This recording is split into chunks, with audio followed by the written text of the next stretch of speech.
On les appelle les bouleversées. Elles sont belles, lumineuses, vaillantes, présentes.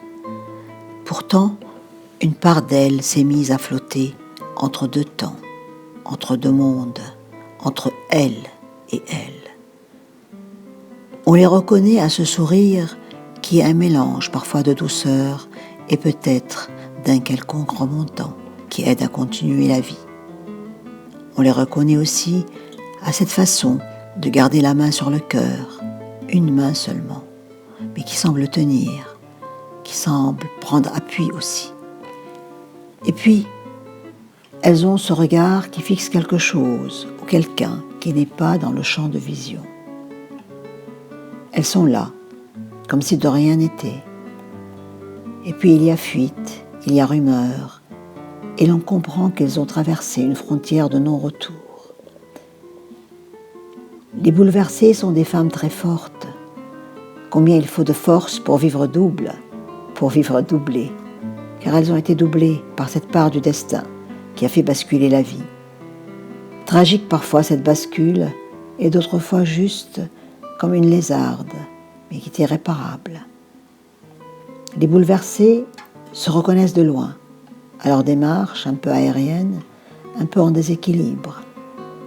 Il y a aussi en elles comme une urgence, un état d'urgence permanent, qui les fait asseoir au bord des chaises, en bordure des lieux, comme s'il fallait courir très vite, comme si un état d'alerte permanent aussi les habitait. La gestuelle est toujours gracieuse. Le temps jadis, celui de la jeune fille en fleurs, continue comme un halo flou à ourler de toutes parts la silhouette.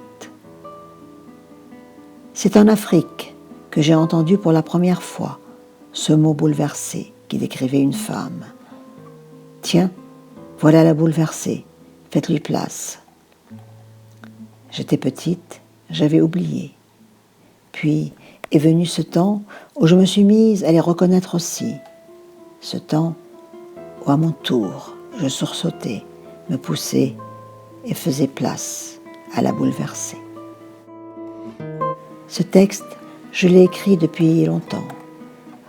Il a été écrit pour toutes mes amies qui portent presque invisible un point de chagrin. Et aussi, même si le texte est au féminin, il est peut-être à destination de tous ces hommes qui le sont aussi et qui traversent la froideur du silence, en bouleversés, avec un brise-lame. C'était Les Bouleversées de Jeanne Orient.